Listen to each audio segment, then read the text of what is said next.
So let's talk through 4 more interesting rumours from the upcoming World Eaters Codex.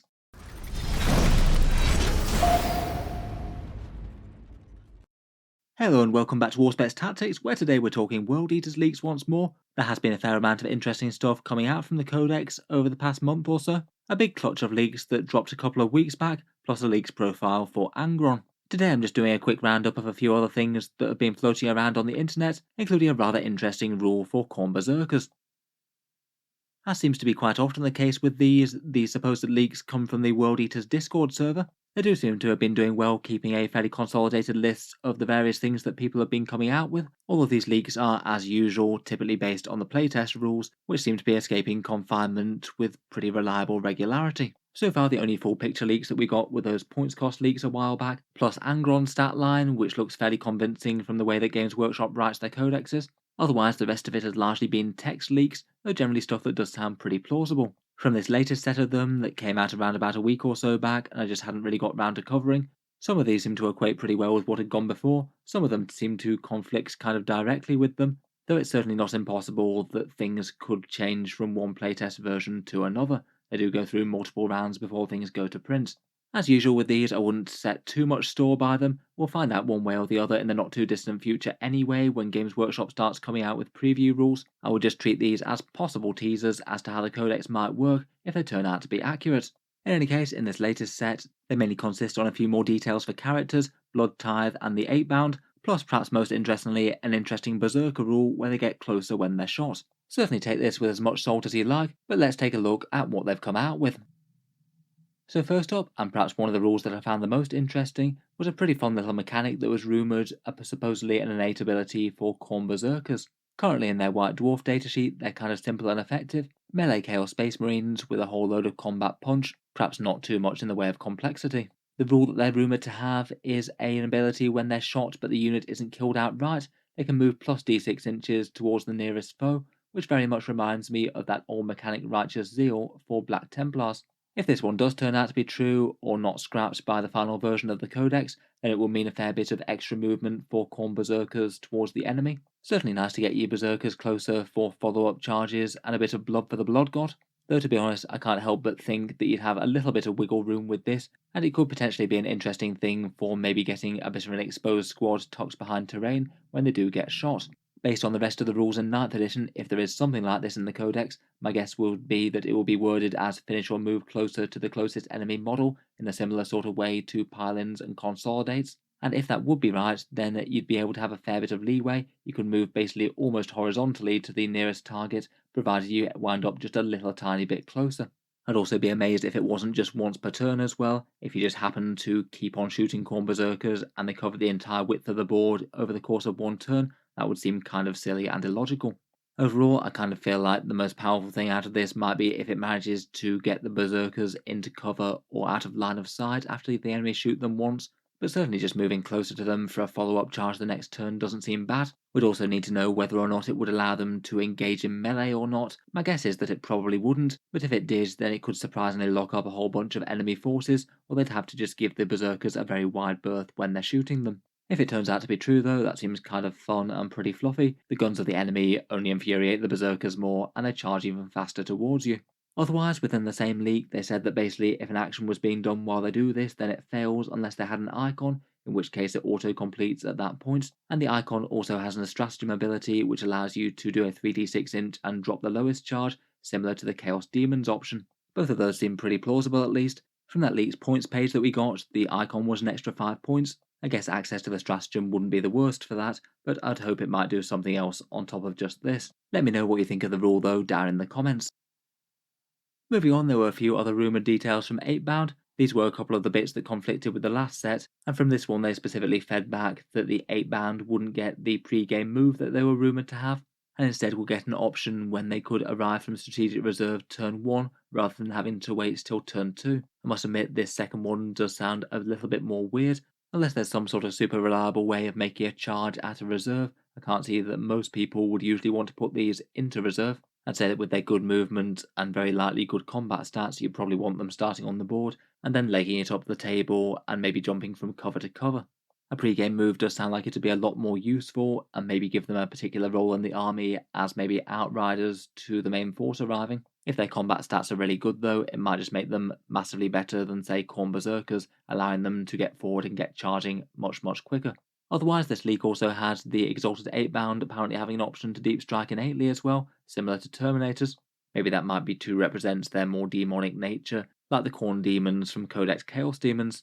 Otherwise, from the prior league, we had the stats from the Eightbound: 40 points per model and squads of 3 to 6, a 9-inch move and hitting on 3s, a big strength 6 and toughness 5, 3 wounds, leadership 8, and a 3 plus save, a 5 plus invul. Though we don't know how many attacks they get or what profile they make it at. I wouldn't be too surprised though if it was something fairly similar to the Possessed Chaos Space Marines from Codex Chaos Marines. As mentioned before, the Exalted ones were an extra 5 points, you only get 3 of them, they prevent fallback somehow, and get the options for Chain Fist and a 4 plus invul save. I feel like they're definitely one of the units that a lot of people are going to be interested in, particularly as it's been confirmed that World Eaters don't seem to be getting any new models for Red Butchers. Next up, we had a few more rumours for the Blood Tithe mechanic. The last league had 2 potential options for how it might be scored. This one seems to come down fairly firmly that you get 1 point for every friendly and enemy unit killed. That would be nice and simple, I guess. It could allow potentially a little bit of farming of it, say maybe sending some cheap spawn off to their deaths if they still count. Unlike the last league though, it did actually give us a couple of points costs for a couple of the abilities. The previous league had told us that there were 8 different buffs that you can choose from. You buy them in with the Blood Tithe points, and then you continue to get that effect for the rest of the game. Maybe kind of similar to Drukhari, they'll get more and more powerful as the game goes on. The full list had a whole ton of melee buffs, plus a few interesting ones like a 6 plus Feel No Pain, a bonus to advance and charge, and a 5 plus save against mortal wounds. And I had heard a few people discussing that it might make the army just a bit snowbally. Either you get a bunch of these buffs off early and you get even more savage in later turns, or you just never quite manage to get a few of the important ones off early and the army falls apart even faster. In any case, this league apparently has a 3 points to resurrect Angron, who also apparently gives up 3 when he dies, so that would seem to be auto-include. It might well have some sort of effect that you can only buy 1 of them per turn though, perhaps, and the actual revival of Angron might be a little bit more fiddly than you might like. If he was limited to coming back not until the next turn, then he might take a while to get into combat if he needs to set up at least fairly far from the enemy and maybe make something like a 9-inch charge. The other one that they mentioned was a 4 points for 6s to hit auto wound. That would be pretty spectacular on the mid-strength World Eaters hits. Maybe not all that meaningful for things that they'd be wounding on 3s anyway, but pretty massive for punching up against things that are toughness 7 or 8. It'd certainly make World Eaters into even more general purpose Berserker butchers, even against the toughest stuff. Certainly seems potentially interesting though if you could access those buffs by having a few very small units like Spawn Slain. It is something that would have to read the fine print on though. Finally, we've got a trio of little character clarifications. Previously in the last one, we had a fair few interesting bits for the characters that were in the book, but here's a few other bits. Apparently the Lord on the Juggernaut can either use a chain glaive or strike with an axe with strength +1, AP -2, and damage 2. I'd guess that's similar to the Codex Chaos Demons as well. The Juggernaut would get attacks with its goring horns. Maybe for a fighty character, not enormously standout stats. There might be ways to make them significantly stronger though, I suppose. It will be very weird though if this does turn out to be the only generic Chaos Lord that you can get in the book, and he can't field a foot one. Otherwise, apparently the Demon Prince and the Master of Executions, which were interesting includes in the points cost. Apparently they're kind of similar to Codex Chaos Space Marines, but with +1 strength and +1 attack. I don't know whether that's just completely at base, or if that's just representing the World Eater's Legion trait. I'd guess at least for the Demon Prince, it's probably just representing the Mark of Khorne selection for the Demon Prince, which even in the Codex Chaos Space Marines you get +1 strength and +1 attack from that, so it might well be in addition to the World Eater's bonuses. The Master of Execution certainly seems at least fairly threatening like that. He's a pretty cheap and effective combat character for regular Chaos Marines, so it seems pretty nice to have if he gets an even better base combat stat line in the World Eater's book. Finally, and something that I might have suspected from the previous leaked profile, was that apparently Khorne the Betrayer is apparently losing his fights twice ability.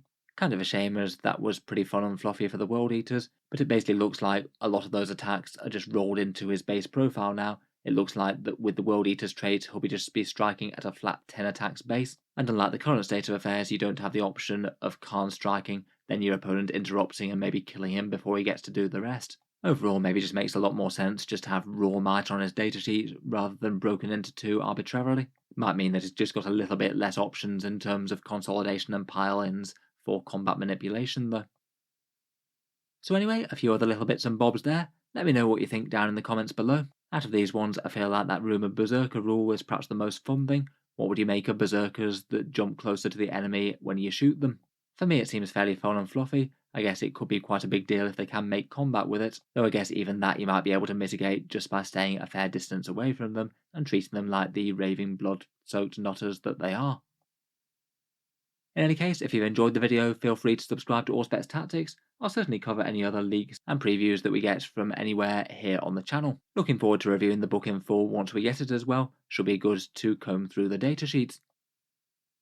Finally, if you have been enjoying all the videos on the channel, I would just like to mention that Auspex Tactics does have a Patreon page as well, and you can find that links down in the video description if you're interested in helping keep these videos coming. Channel patrons do get a fair few advantages, seeing certain videos early, regular votes to see what sort of things come next on the channel, and automatic entry into the regular prize giveaways with the chance to win some big model kits each month. If any of that sounds good to you, or you'd just like to help support, the link is down in the video description. In any case, a massive thank you for listening, and I'll hope to see you guys next time.